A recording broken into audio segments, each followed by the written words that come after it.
You're listening to the Options Insider Radio Network, the home of the Options Podcast. For more quality options programs, visit theoptionsinsider.com or search for Options Insider Radio Network in your podcast provider of choice. Listeners can also access all of our programming through our mobile app available in the iTunes and Google Play stores. Select programs are also available via live stream at mixlr.com/options-insider. That's mixlr.com/options-insider. Don't forget to follow along with your favorite programs and submit your own questions for the hosts at twitter.com/options, stocktwits.com/options, facebook.com/theoptionsinsider, or via questions at theoptionsinsider.com.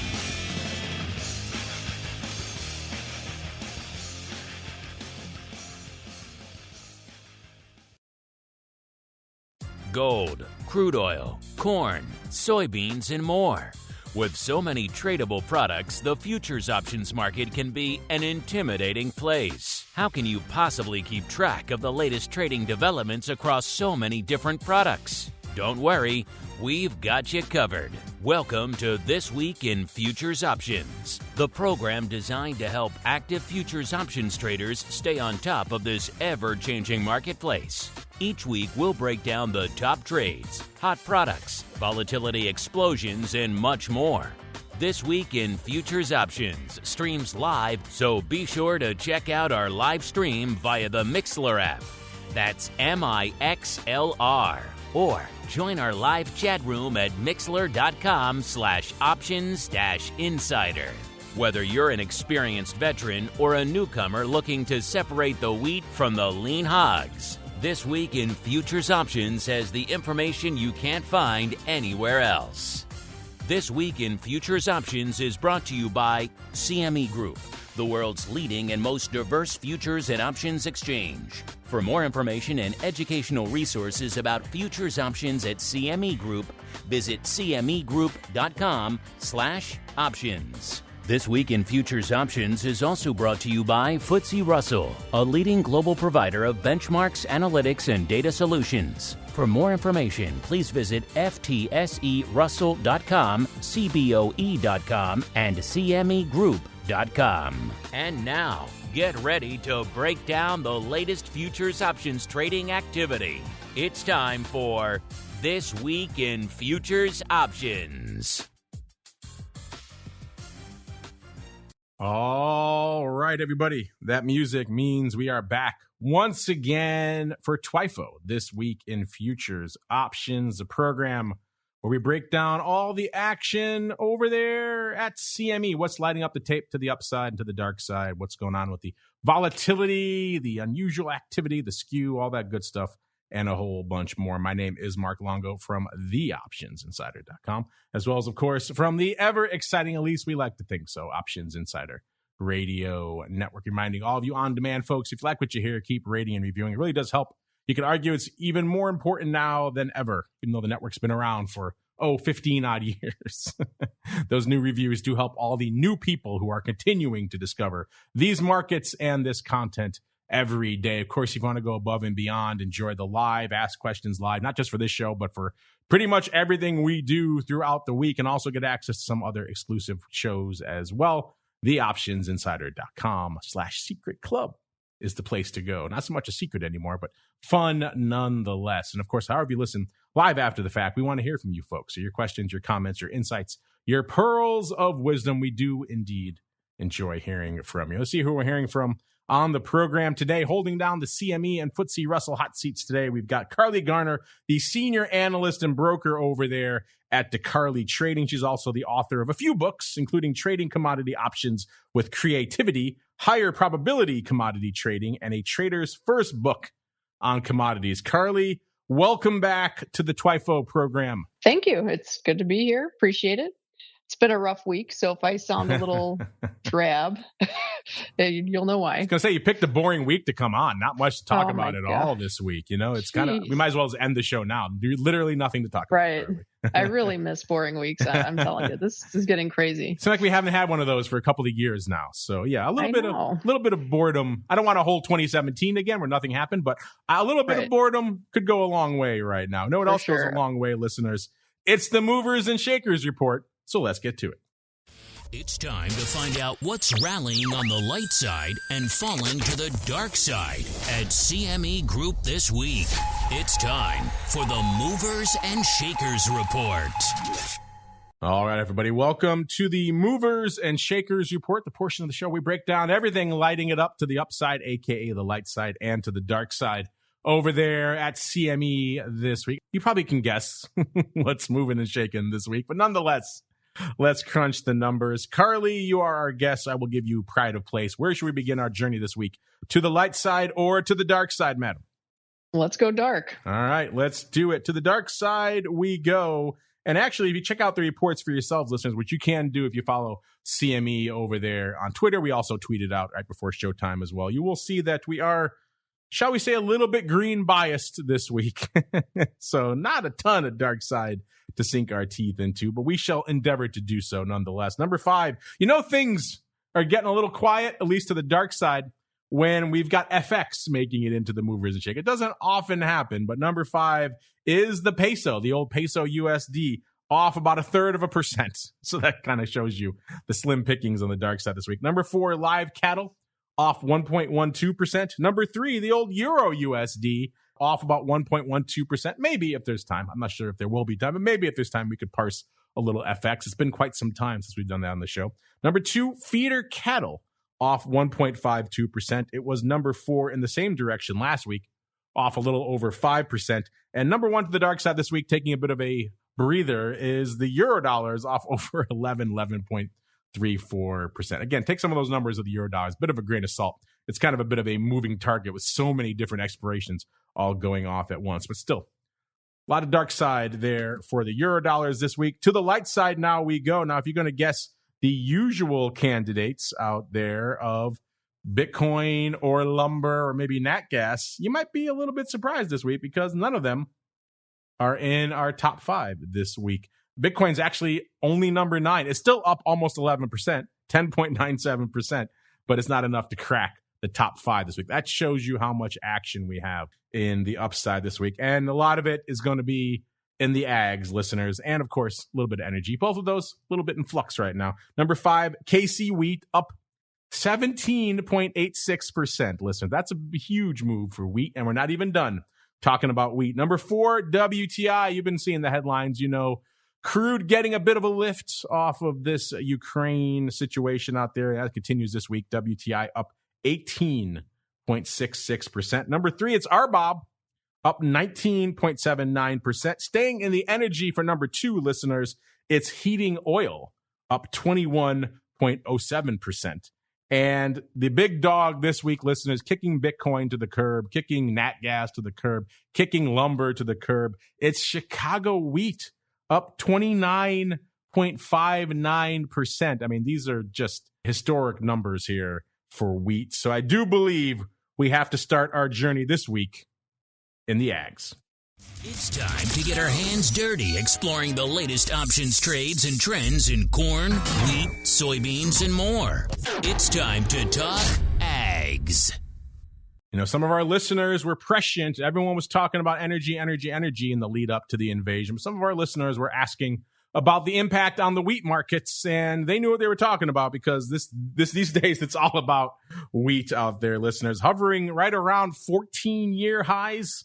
I mean, you don't get a nearly 30% pop in a week in wheat every week, listeners. Those are pretty impressive numbers. If you're wondering why, of course, Russia and the Ukraine, pretty substantial wheat exporters, almost 30% of global wheat exports coming from the combined area. Of course, Ukraine under flux. There's also concern about this, not just this year's harvest now, but if they're fighting and things are getting destroyed, who's going to be out there planting for next season? So this could be a longer, more systemic issue. Also ports into the Black Sea and everywhere else being shut down. So a lot of issues out there structurally, which could lead to a longer term disruption of all things wheat. By the way, if you want to check out the ags for yourselves, you know where to go. cmegroup.com/TWIFO, TWIFO is the place to go to check out these reports, not just during showtime, but whenever the heck you want to listen and read about a little bit of commodity action. In this case, we're going to start in the ags, listeners. So go to that drop down, go over to ags. It's all alpha order, so it's easy to find, right at the top of the list.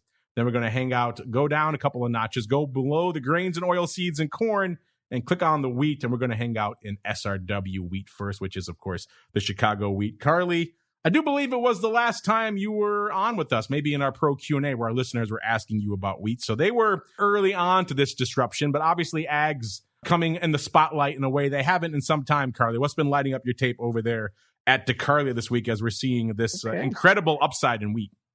You're right. So someone did ask me about the potential impact in wheat, and at the time, honestly, it wasn't something I had really thought a lot of. And as time went on, that person actually gave me some good insight. Our listeners are a clever bunch, are they not? Yeah, they really, really are. And as it turns out, we all know what happened. I wish I would have listened a little louder, to be honest. Like this is just on a complete side note, but wheat has not been good to us this week. We came in long futures, long calls, but we sold calls against it, thinking we'd hedge against the volatility. And guess what? That did not work out well. As the market's been going locked limit, the options have just ridiculously exploded in value. So even in places where we're fully hedged with futures, it's the losses in short options are outpacing the long futures, and it's just completely messy. So it's no fun. If you're not in this market, actually, you be thankful, because even if you're trading futures, we went from on Friday, it was limit down, back to limit up on Monday, and then it's just been limit up ever since. So it's whether you're trading futures or options or hedging with futures or options, honestly, it has been a mess. And I think that's obviously there's good reason, like fundamental reason for prices to be higher than they were a few weeks ago, obviously. But with that said, I think a lot of this price gain is really just traders positioned on the wrong side or weren't necessarily ready for it. And so if you look at the tape, the daily volume is pretty big, but what's happening is the market's mostly going locked limit overnight on, a couple thousand contracts traded. So it's really just a relentless and just kind of an illiquid environment. So it's tough. That's a good point you bring up about the lock limit, because a lot of our listeners coming from the world of equity options starting to dabble and dip their toes into the futures options are probably not that familiar with that. But you're right. What you're kind of pointing out is kind of a bit of a worst case scenario. Even if you have the futures against it, which you think you should be hedged, when you're lock limit, those futures are paused, and yet the options continue to print in crazy, wild and wide markets. Maybe walk our listeners a little bit through that scenario for those of them who aren't familiar with it. Sure. So it's really frustrating and quite scary, because the even if you had a bullish position coming in, but let's say you're the type that does covered calls or maybe bull call spreads and hedge with futures or whatever the case is. Let me just pull up an option chain here. Now, to be honest, I have no idea how the exchange is going to settle some of these options, because if they settle them at where they were trading at the close, it's basically going to trigger mass margin calls on everyone's statement, because for example, the futures can only go up 75 cents in one session. That's the current limit price. Once it hits 75 cent limit, or it's up 75 cents on the day, you can sell it, but you can't buy it. And so what happens is a whole bunch of orders accumulate trying to buy wheat at the limit price, but there's nobody willing to sell it because it's just an illiquid environment. So anyway, what happens is the options remain open. So the futures are locked. You can't get out of your futures if you're short. You can't get into futures if you want to buy to hedge your options or to just go long or whatever the case is. But the options continue to trade. So there were some instances that I was looking at with the futures up 75 cents, and at the money option was according to the bid ask, and it didn't. Most people opted not to trade them at those prices because you have to really be desperate to get out at those prices. But according to the bid ask, instead of the option, an at the money option being up 60 to 70 cents, which is what you might expect in high volatility, it was up like $2.30. So, I mean, that's like an $11,000 move when your futures really only picked up $3-4 grand. So that's tough. Yeah, that's definitely a rough scenario. And again, for a lot of our newer listeners, maybe something they're not that familiar with. A lot of you have written in with questions about why do your options P&Ls get so crazy and wonky at the end of the day. This is a somewhat analogous situation. Your futures, instead of being closed, are halted, but the options are still widening out, but they're still printing. And so you have these crazy markets that are probably not really reflective of what's actually going on as people are trying to speculate where the futures would be if they weren't limit up. And so, yeah, it's a bit of a worst case scenario. Again, not for the faint of heart, listeners. If you're thinking about maybe dipping your toes into the wheat markets right now, given this run up, maybe take Carley's word of caution and live to fight another day out there. Let's look and see what's been lighting it up out there. Again, it has been limit up a lot, so that's kind of been stymieing things, but we are still seeing a lot of paper out there. By the way, if you don't follow the wheat markets right now, we're at 1134 in that Chicago wheat future right now. That's up 274 and a quarter handles, or about 32%. Off the top of your head, Carley, can you think of another time frame where we've seen this aggressive of upside in the wheat markets in such a short time frame? Not in this short of a time frame, and not this aggressive. No, I do remember there was a time in 2008 that the wheat market went berserk, and it actually printed up in the $13 price range. But honestly, that was, from my understanding, there's a lot of things going on at that time, but there was actually a pretty big fund, or actually, now that I think about it, I think it was a rogue trader, kind of skirted the brokerage firm's risk parameters and put in some really big orders and got blown out. I could be wrong, but I want to say it was MF Global, and it really put a big dent in their finances. But so there was some really weird shenanigans going on then. But even then, I don't remember it being quite this. It wasn't like this. This is something I've never seen. This is crazy. Do you guys do typically a lot of ags over there at DECARLEY, or were you kind of just attracted by the vol and the volume going up this week?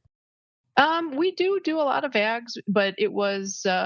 We've been in the grains for a while. We've been bullish the grains for a while, which is why this is so hard to stomach. Sometimes, sometimes as a market participant, sometimes you really want to hedge your risk, and you're long, but you're worried the market's going to roll over because it's overbought, and it's never really gone higher than that. But it doesn't always work. Most of the time, it works. Now, I want to also mention this is a really rare event, so you shouldn't change your entire approach to trading or markets on just one crazy wild event. This kind of thing, like in wheat, it happened in 2008 and now. So we're talking like a 12, 13 year difference. But most of the time, you're better off playing it safe and hedging. And it just works out that this particular time, that was not the way to do it. But so we'll see. I don't know. Crazy time in the grains. And the interesting thing is with wheat going berserk, it's kind of pulling everything else up with it. Now, corn and beans were holding their own anyway. We've had some big rallies in the grains all the last couple of months, but a lot of that volatility has bled into corn. And another thing to keep in mind is if you are going to participate in these markets, and to be honest, if you're on the sidelines, I'd probably stay there. It's just not worth it. It seems attractive because there's all kinds of premium out there and there's all kinds of volatility and fun things happening, but it's a really tough environment to come out ahead in, because one mistake is just exacerbated because things are moving so fast and markets are going locked limit. Just today, corn was locked limit higher. So it's tough out there, but keep in mind, a lot of this volatility is in the front month also. So we're talking like May wheat, May corn, May soybeans. If you look at the back months, they're a lot tamer. So I would suggest if you are going to play the back months, at least you're probably not going to get your head ripped off like you might the May contract. Let's look at some of that vol out there in wheat right now, listeners. Yeah, and it is, I think to say frothy is putting it mildly. The contract, the weekly March that's going out tomorrow, it's 153 vol. Obviously, that's mostly gamma, not a lot of vol in that contract left. But still, that tells you what kind of levels we're talking about from vol. By the way, how much paper going up this week out there in wheat? Nearly 300,000 contract. That's a pretty rock'em sock'em week for wheat, even with all the issues we just laid out. And of that, nearly half, 47.5% of that paper going up in the May contract. So pretty much half of the paper. We're going to hang out there. That May contract has about 50 days to go. And if you're wondering, that vol is still at a frothy 68.25. That's up nearly 27 points. You go a little bit closer to home. You go to the April contract that has about 22 days ago. That vol is 126, listeners. So I think to call this futures curve a little backward is underselling it. There's a lot of juice in the front portion of that curve. To CARLEY's point, if you go out a little bit farther, you go out to, dare I say it, all the way out to December, you're talking a 960 on that future. So you're off substantially from where the nearer portion of that curve is trading, all hanging out there at about 1134 or so. So a lot to unpack, but we're going to hang out here in the May contract. The vol, like I said, 68.25, up nearly 27 points. And that's a lot of vol here this week, listeners. Skew these skew numbers, they don't even make sense. They're so extreme. Last week, the puts were 67% cheap, below that. Nobody wanted to touch the puts, and the calls nearly 40% bid. Again, some of this reflecting some of that illiquidity out there that CARLEY was talking about earlier.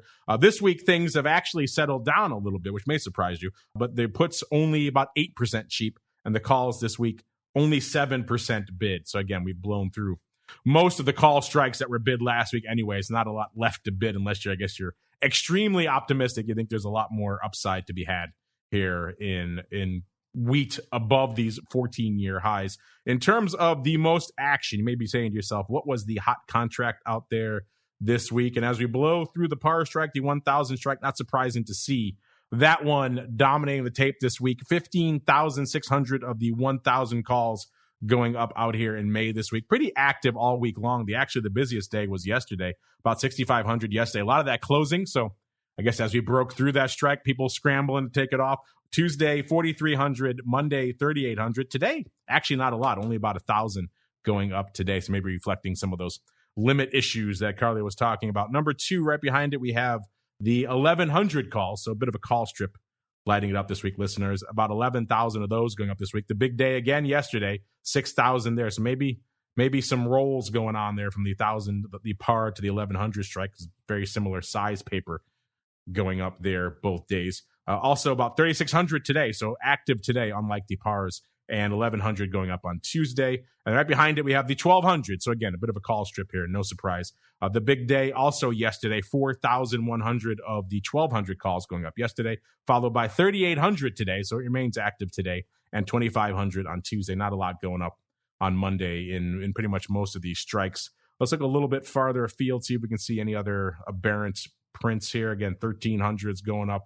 A lot of calls going up this week, listeners. You have to go all the way down, looks like, to the 900 puts to find the most active put contract this week. And they only did 4,200 contracts. About half of that today, 1,200 yesterday, and 1,000 on Tuesday. So there were some puts going up this week, but not a heck of a lot. CARLEY, has any of that surprised you? Is that pretty much what you expected in terms of options activity and skew and volatility?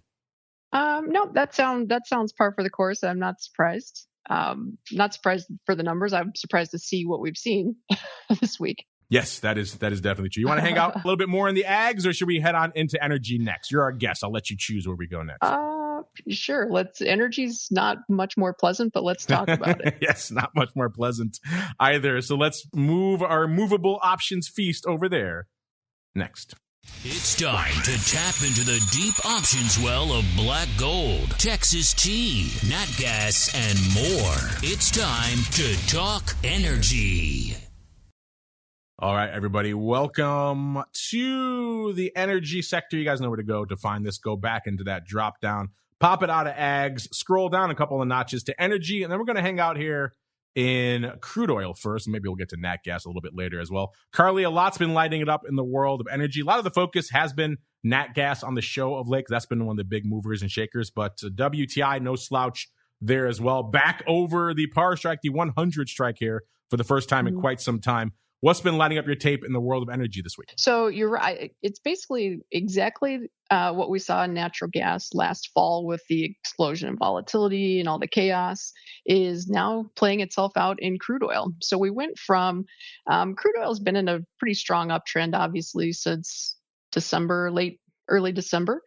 But it had been relatively tame. We did, when the Ukraine-Russia stuff started coming about a few weeks ago, we did start seeing some vol come into the options. And to be honest, I thought that when Russia invaded Ukraine, I thought that was kind of the fireworks for volatility and the market reaction. But as it turns out, that was literally just the beginning.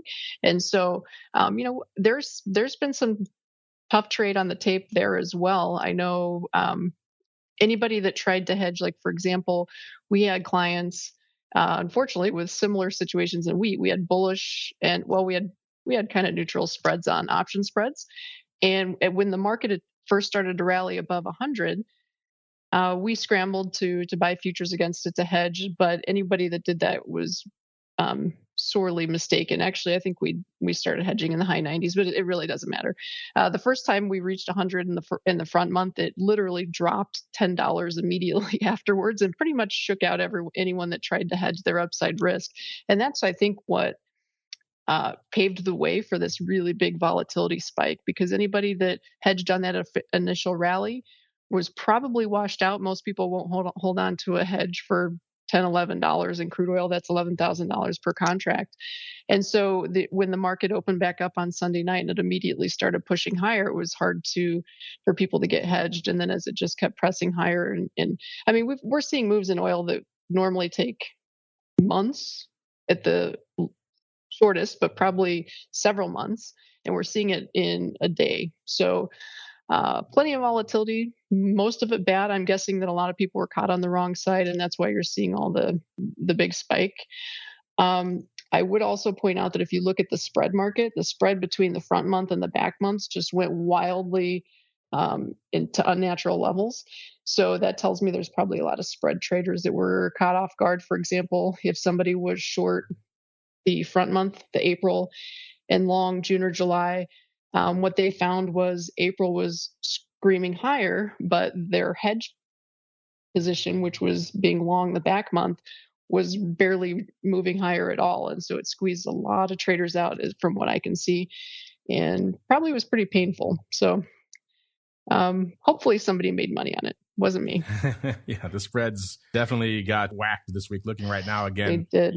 WTI very backward again here. The front future there going out in a day about a 108, and you go out to let's go to December. It's at about an 87.5. So quite the chasm. All the folks who are trading the spreads, listeners, easily could get caught on the wrong side of that. By the way, how much paper is going up this week in WTI? If you said almost 1 million contracts, you got the winner chicken dinner. It's already over 900,000, 907,000. I can't remember the last time you saw that much paper going up in WTI. That is nothing to sneeze at out there. And of that, about 40%, 38% going up in the April contract. So we're going to hang out there. April has about exactly 14 days to go. So it's right at our typical cutoff there, our frame of reference, listeners. Right now, WTI, as we kick off the show, almost at 108, 107.90, up another 16.3 points, or nearly 18%. Again, like CARLEY was saying, we're seeing epic moves play out over the course of a couple of days out here in WTI these days. What's that vol now out here in WTI?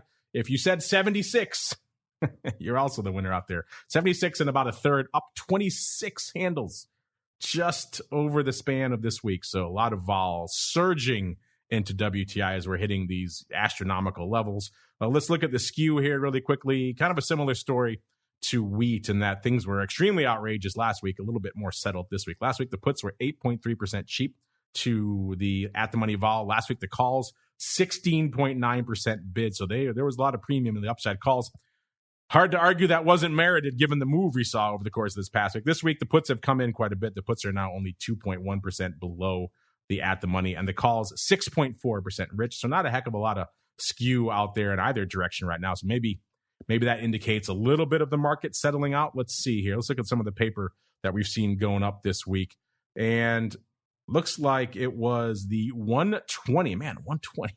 These are strikes we have not talked about. I mean, it was just not that long ago. It was in the nadir there, the sell-off during the Omicron fears in late November, where we hit, in the 60s, low 60s again in WTI. So you're talking a 40-odd handle rally since then. So these are levels we have not seen in quite some time. The 120 strike lighting it up this week. The 120 calls, listeners, doing 22,245 contracts. The big day was yesterday. 8,200 going up on the tape. 6,800, so almost 7,000 today. 6,000 on Tuesday. Not a heck of a lot going up on Monday, followed hot on its heels by the 110 strike, doing about 21,000 contracts this week. The big day for that was actually Tuesday, about 8,000 going up on Tuesday, 5,000 on Wednesday, almost 5,000 on Monday, and about 3,000 today. And looking a little bit farther afield, let's see. We also have the par calls. Actually, surprising the par calls didn't get much action this week, only 15,000 contracts there, given how much of a historically significant level that is, as CARLEY just mentioned. Once we broke through it the first time this week, it immediately retreated.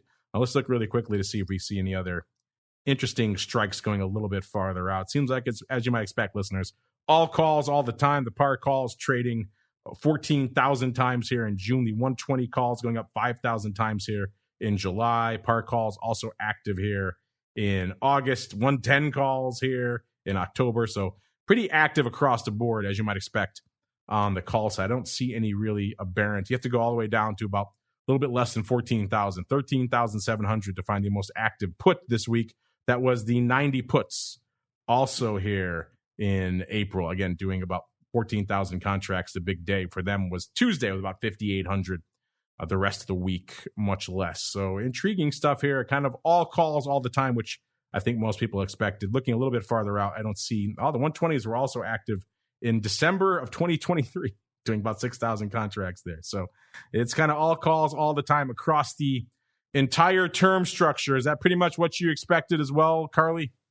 Yep, that's not surprising. I mean, technically we've got a breakout here. I personally think that this is crude oil's in the process of a blow off top, very similar, or actually the opposite scenario that we saw in like April of 2020 when the market kind of blew up and then reversed. I think we're seeing the same thing. But if you recall, before the oil market bottomed out, the front month dropped below zero. So, I mean, things can get really, really crazy yet before we actually start headed the other way. That's so true. even if I'm right and this is a blow off top, that doesn't mean we top out at, maybe tonight, last night's overnight highs were around 116. Maybe those hold. Maybe it's 125. Maybe it's 130. Who knows? It's going to be really crazy. So just be very careful out there. Yeah, it was coming up on almost 2 years ago that we were negative. Wasn't it April? Yeah. We forget we can go negative here. So yes, that's quite the rally from negative to where we are right now. Yep. It's unbelievable. Hard to believe. You know what else is unbelievable? It's not in our movers and shakers this week, but we also have to talk about it because it is still very much dominating the tape. It is nat gas. I know, CARLEY, when you're not out there slinging wheat and WTI, you've been pretty active in nat gas. What's been catching your eye out there this week? So natural gas is not seeing quite the volatility that crude oil is, which is interesting. But like I said, I think we just kind of went from one obsession to the other. And so natural gas is behaving itself, which I like to see. I do think that long term, I think we probably do see much higher prices in natural gas, but my best guess is we retrace from here. So I wouldn't be shocked to see kind of a retest a trend line, which is going to be in the low fours before we resume an uptrend. But then again, I'm kind of gun shy of making too bold of guesses at this point. I like that. Natural gas is behaving itself. Let's see. Yeah. Let's see what kind for of once. Well, for once, you're right. Let's see what kind of paper we could see out here in this behaving itself market. Still a pretty active market, listeners. Coming into showtime now, we're seeing nat gas at about 472.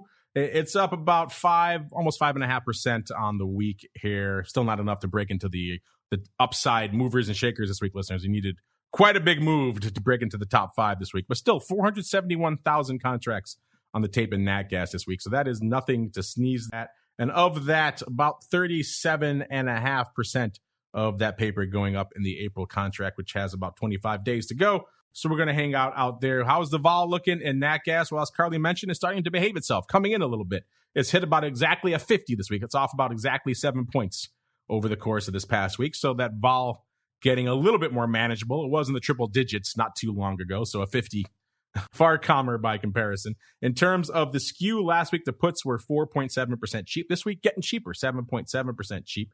The calls last week, 8% bid to the at the money. And this week, 3.7%. So pretty much puts getting cheaper and the calls getting cheaper out there, which is kind of interesting. Let's go on out to the most active contract. And it looks like it was the 4 puts here in April that were leading the dance with about 26,000 contracts going up, almost 27,000 on the week. The big day yesterday, 15,000 on the tape yesterday, slightly biased towards opening. Seemed like a lot of back and forth trading yesterday. 7,000 today and about 2,300 Monday and Tuesday. And then right behind that, we have the 4 half puts. So kind of a bit of a put strip out here this week with going up about 18,500. The big day for those was actually Monday. About 8,000 going up on Monday, 5,000 yesterday, almost 5,000 today, and about 1,000 on Monday. Kind of back and forth opening to closing throughout the week. Also saw some action on the 5 calls, so it wasn't all just out of the money put strikes. There was some call action this week as well, nearly 19,000 of these as well. The big day was yesterday, about 6,700. Yesterday, 6,000 today, 4,000 on Monday, and about 2,000 on Tuesday. Let's look a little farther out, because one of the interesting things we have noticed on the show in the past was that there were bids and indeed trading activity on the 7 call strike all the way out to the end of the year. Now it looks like we're seeing 10 calls trading all the way for February of next year. And so interesting call action. If you know anything about the seasonality of nat gas, listeners, you know, usually seeing action and bids for upside call strikes all the way through the summer into the end of the year. Not typically what you see out there, but we are seeing that paper out here, even though a lot more puts lighting up this week than we have seen in recent months. We're seeing the 3 3/4 puts going up in July, about 4,000 times, 3 1/4 puts going up there in August, 3 half puts going up in October, 5,000, 3,500 times or so. So a lot of action on the puts this week, even though 6 calls also active here in June. They traded about 5,400 times this week. So not quite the call palooza that it has been in recent weeks. As CARLEY put it, I like that. The nat gas behaving itself. Let's go out now and see if the equity markets are behaving themselves. It's time to stroll on into the equities. It's time to explore the volatility swings, skew changes, and hot options trades in your favorite indices. It's time to talk equities. All right, everybody, welcome to the equities. You know, if we're talking equities, we have to start the conversation with some table setting, looking how the vol landscape is lining up heading into the start of our show here today. And we have seen kind of a weird day in the equities. We were rallying, then we're selling off, then we're rallying. So vol was kind of bid, then it was offered. Now it's kind of coming back down again. Still net down on the week. RVX, which is, of course, the VIX of the Russell 2000, the small cap VIX, at about a 34.5. When we kicked off the show, that's down a little over 3 points from this time last week. VIX cash, when we kicked off the show, just a tick below the 30 handle, about a 29.70. It puts it down about 2.6 points from this time last week. VVIX, so the volatility of volatility, also coming down a whopping 9 points, at about a 121 3/4 from this time last week. Vol Q, so the at-the-money vol of the NASDAQ 100, was at about a 30.5. That puts it down about 3 1/3 points from where it was this time last week. So a lot of those spreads have come in a little bit since this time last week. So the VIX to RVX, so the small cap to large cap vol spread, a little bit shy of a 5, about 4.85. That puts it about half a point, almost exactly tighter than this time last week. And the VIX to vol Q, so the S&P 500 to the NASDAQ vol spread, at about 0.75, which actually makes it about a 0.75 tighter. So those vol spreads starting to come in, which is kind of interesting. CARLEY, I know when you're not busy out there slinging WTI and wheat, you like to look at a little bit of the equities. What's been catching your eye out there this week? Well, I mean, equities are obviously, it's been kind of a rough ride in the last couple of months. I'm old enough to know that equities tend to put in significant bottoms in March during corrections. So I'm not convinced that we've seen the lows yet. I think we may have one more pass at 4,000 in the S&P. But I do think that somewhere, if it does happen and we do swing back down there, that's probably going to be a low for quite a long time. If you remember March 2020, March 2009, I'm not saying this correction is that significant, but it is a big correction, and March is usually the time to look for really big dips to get bullish. So that's what I'd keep my eye on. Yeah, we have had trouble breaking that 4,000 strike to the dark side. We keep bouncing well north of that. We shall see if the historical patterns can play out yet again. Let's look out here right now. We're talking S&P. Let's look really quickly here at the Russell 2000 as well. Small caps have had an interesting go of late. A lot of volume out there on the options front, a lot of movement we've seen this week. Actually kind of a surprisingly quiet week, all things considered. Only net off about 1% on the week. So a lot of back and forth. It is still north of the 2,000 level. For a while there, we had small caps languishing well below 2,000. Now back coming into showtime, we're at about a 2018, almost 2019 in small caps.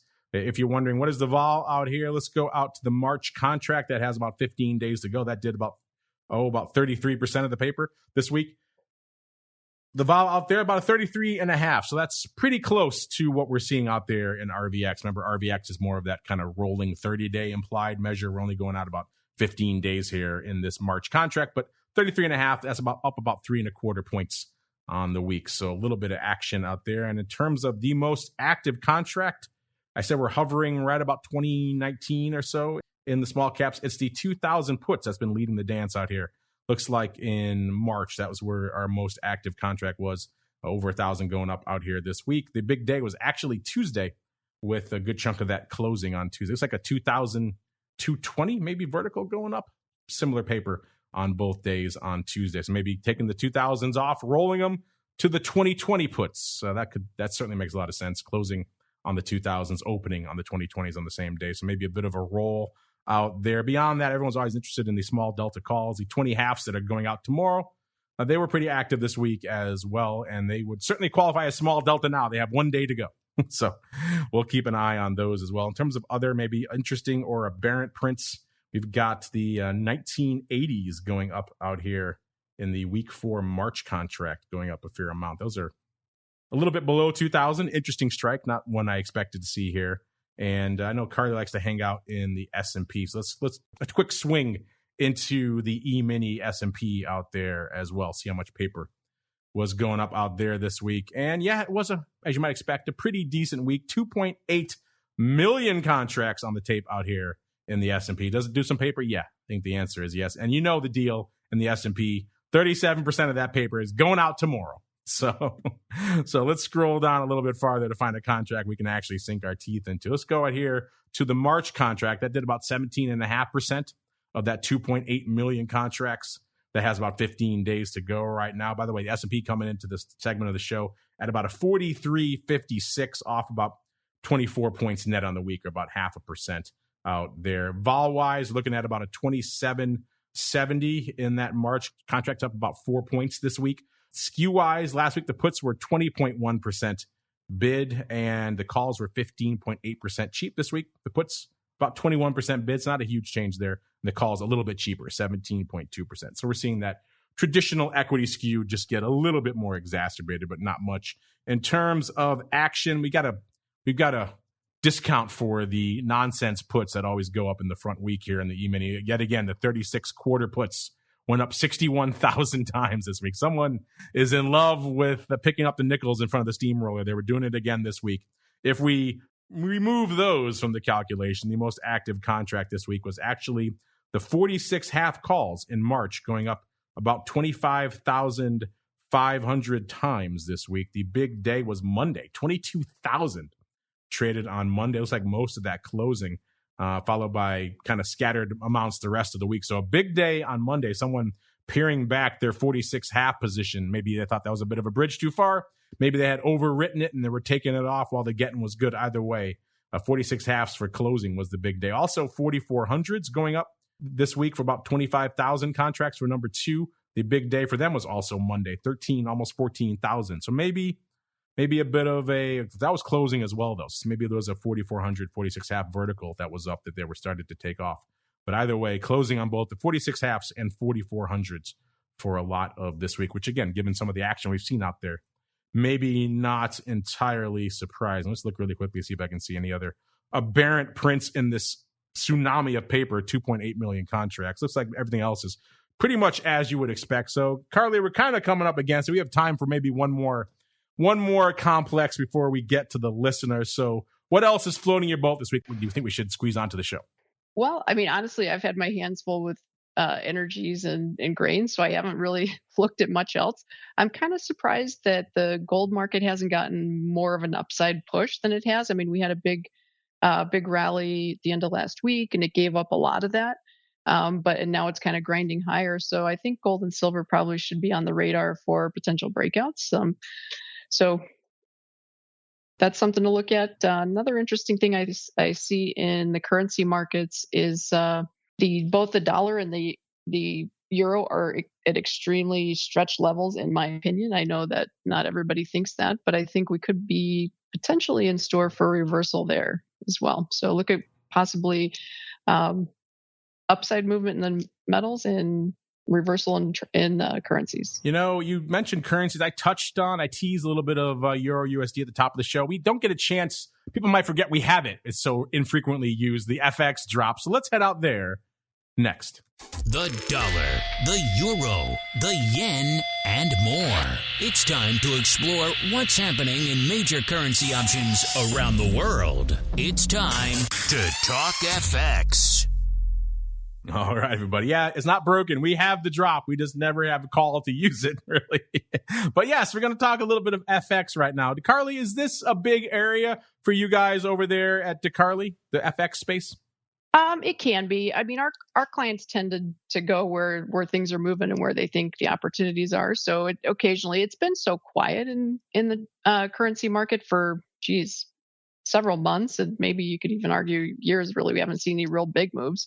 So it's not something that everybody's watching, but yeah. So it's something that people are starting to nibble on. Let's put it that way. Yeah, definitely. Just by looking at the number of times it's appeared on our show over the past couple of years, you could definitely say it's been a quiet couple of years in FX, but not so much this week, listeners. Let's go to Euro USD. It's the big dog out there this week. How much paper goes up in the Euro USD in an active week? We're closing in on 70,000 contracts. So again, it's no E-mini or Euro dollars, but it does do some decent paper out here. It's going to beat a lot of your precious metals out there. So intriguing stuff here. Again, it's no nat gas or even wheat this week either, but a decently active week nonetheless. If you're wondering, you don't follow the FX a lot, the Euro USD hovering right now at about a 1.1.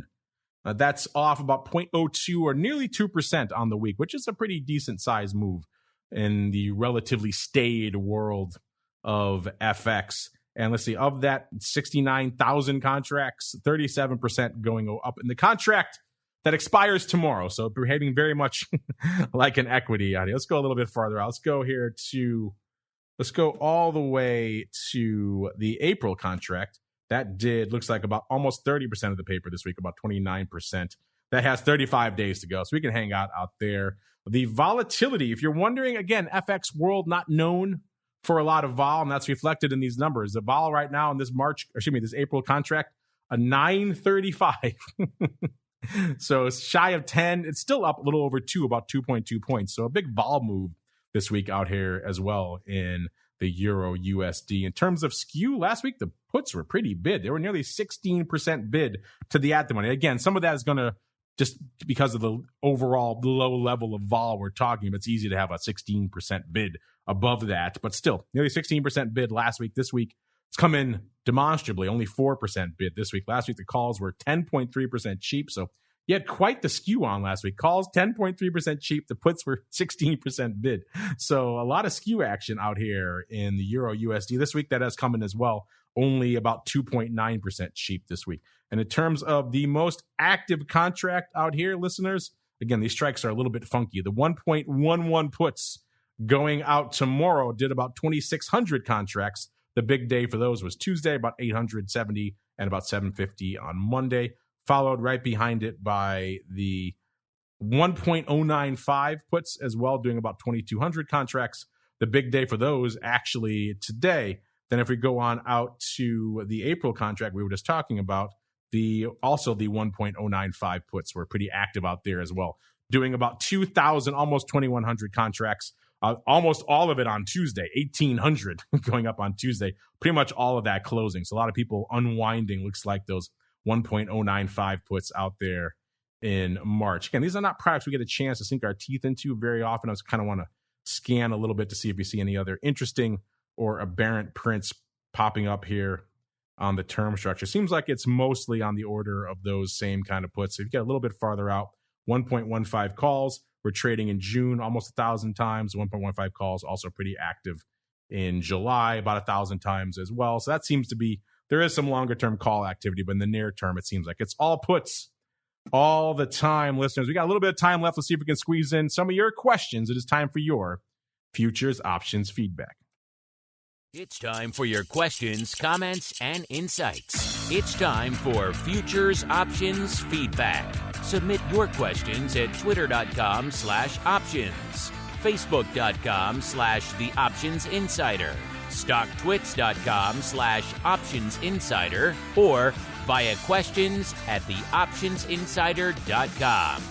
You can also submit your feedback via our Options Insider Radio Network mobile app, available for iOS, Android, and Kindle Fire devices. You can even ask your questions live via our Mixlr chat room.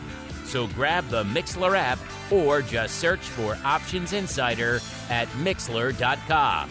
That's MIXLR.com.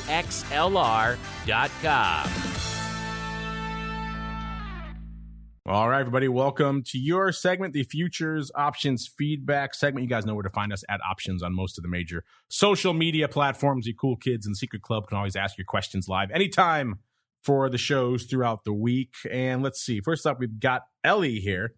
Ellie wants to know, has anyone done straddle studies for the futures options market similar to what ORATS does for the equity options market around earnings? I think that would be interesting information, particularly around events like OPEC meetings and crop reports. So, I'm with you, Ellie. I think that would be very interesting. If you're not familiar with what she's referring to, listeners, we have a lot of great reports on our site from our friends over there at ORATS who do a lot of earnings straddle analysis for the equity markets. That's obviously a big driver of a lot of options paper out there. How much volatility they're pricing in? How does it perform compared to historic events and a lot of other things that are very easy to do in the equity space because there's a lot of data available. Not so much in the futures option space. In fact, I'll have to ask Nick about this. He probably would be one of the best suited, Nick and his team over there at QuickStrike, to actually do something like this. But to my knowledge, Ellie, I have not seen a lot of, maybe there's some individual, maybe some research houses that put out maybe a little bit of research on, let's say, beans or WTI, whatever the case may be, whatever their specialty is. But I haven't seen anything that's kind of broad and far-reaching across any of the markets. But maybe, Carly, maybe you're aware of some research that I am not. For Ellie here, are you familiar with anyone who does straddle studies around big commodity events that they analyze using the straddles and the options? I am not, unfortunately. Well, there we go. I thought you could have some secret study up the back pocket that I was not aware of that was going to break it all free for everybody. But no, Ellie, sounds like that's a good question. I might take that and put that up to Nick and his team. They're going to love me for giving them more work, but it is a cool opportunity. You're right, especially around those moments, the crop reports or the OPEC meetings. Those are times when you might want to be armed with that type of event risk analysis. And yeah, to my knowledge, no one has done that. So that might be kind of interesting. Let's wrap it up on this one here, Carly. This comes from Rhythmic Angel. I just like that handle. He says, hi, Mark. Is it true that in futures-style options margining, and he puts in parentheses, there are a few commodities margined this way, as you know? The max risk on a long option is not the premium you see on a trade date, but the max risk can be whatever the premium is on expiration, hence making it similar to being short options. Carly, are you familiar with this futures style options margining here for Rhythmic Angel? No, I have. That is new to me. I've never heard of that. The one thing I can say is with a traditional futures option, your risk is limited to what you pay for the option unless you purchase an option and you hold it all the way to expiration, and at expiration you don't offset it or don't do anything with it. And if it's in the money, the exchange will then exercise that option into a futures contract. And then at that point, your risk is theoretically unlimited because you are now in a futures position. So if you do let it go to expiration and you get automatically exercised, you can lose more than what you pay for the option. Otherwise, your max risk is what you pay. Yeah, that's kind of what I interpreted this question to be as well. If you hold it through expiration, that's the only time I could see a unlimited risk scenario. Maybe you're referring to something else, Rhythmic Angel. You can follow up, let us know exactly what you're talking about, and we'll see if we can take it from there. Unfortunately, though, that music means we have no more room to take it on this show. We squeezed a lot of living into an hour, Carly. We talked about ags, we talked about energy, we talked about equities. We even got into FX. I haven't done that in forever, so that was kind of fun in and of itself. It was. But before we go, Carly, if folks want to check out what you guys have cooking over there at DECARLEY, or maybe they want to check out one of your books, where should they go? What should they do? Sure. So our website is DECARLEY Trading. It's DECARLEY trading.com. There's all kinds of free educational material, videos, articles, things like that. You can also sign up for a free trial of our newsletters on the website. If you're looking to purchase books and learn more about trading, good, bad, and ugly, you can do so. Honestly, you can do so at any major book outlet, but they're cheapest on Amazon. So if you just search for CARLEY, GARNER, and Amazon, you will see you're going to see several books. Only look at the 3 newest, which are Trader's First Book on Commodities, the 3rd edition, Trading Commodity Options with Creativity, and Higher Probability Commodity Trading. Just ignore the others. Those are outdated. Ignore the rest. So check them out over there, DECARLEYTrading.com. Excellent job, DeCarley. I'm sure we'll have to have you back on again. If these markets keep up, we may be talking again very soon, Carley. Thank you. I'd love it. All right, listeners. In the meantime, you know where to go to check out these reports for yourselves. CMEgroup.com/TWIFO, TWIFO/TWIO. This Week in Options also works if you want to check those out. And those, again, are running all day, all week long. So if you want to check your fluid milk markets at 3 a.m. on a Saturday, go ahead. No one's going to judge you. CMEgroup.com/TWIFO is the place to go. And of course, you know where to go for more information on all things small caps. FTSERussell.com is the place for that information. They have the great COVID impact study. They have all the information on all things recon, which actually is not that far away again. It seems like we just did that, but coming up in June, so they have those dates set and everything all along those lines, as well as what's happening with correlation between small caps and large caps. A lot of things to unpack. FTSERussell.com is the place to go. Also give them a follow on the old Twitter machine while you're at it, at FTSE Russell, FTSE Russell, all one word. We have to get on out of here, but don't worry, listeners. Back again tomorrow, noon Central, 1 p.m. Eastern, to break down the insane world, indeed the insane week that has been from a volatility perspective on Volatility Views. And then after that, for all of you Secret Club kids, 2 p.m. Central, 3 p.m. Eastern for Options Oddities. Then we're back again next week, all the way to next Thursday, another episode of This Week in Futures Options. Stay safe out there, everybody. This Week in Futures Options is brought to you by CME Group, the world's leading and most diverse futures and options exchange. CME Group's markets help individuals and businesses around the world manage risks and seize opportunities. CME Group offers the deepest and most liquid options on futures across all asset classes, including interest rates, equity indexes, foreign exchange, energy, agriculture, and metals. For more information and educational resources about futures options at CME Group, visit cmegroup.com/options. This Week in Futures Options is also brought to you by FTSE Russell, a leading global provider of benchmarks, analytics, and data solutions. Investors in the U.S. and around the world are using FTSE Russell indexes to benchmark their investment performance and create investment funds, ETFs, structured products, and index-based derivatives. Many Options Insider Radio Network listeners will be familiar with the Russell 2000 Index. Russell 2000 futures and options are currently trading on the Chicago Board Options Exchange and CME Group. For more information, please visit FTSERussell.com, CBOE.com, and CMEGroup.com. This broadcast is intended for informational and educational purposes only and does not constitute trading advice or the solicitation of purchases or sale of any futures or options. The rulebook of the applicable exchange should be consulted as the authoritative source on all current contract specifications.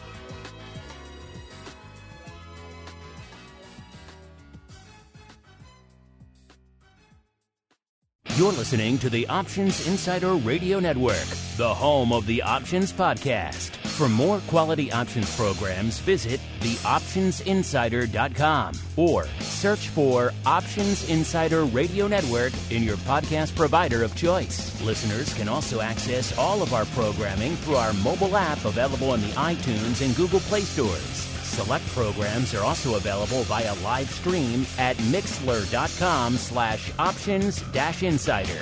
That's mixlr.com/options-insider. Don't forget to follow along with your favorite programs and submit your own questions for the hosts at twitter.com/options, stocktwits.com/options, facebook.com/theoptionsinsider, or via questions@theoptionsinsider.com.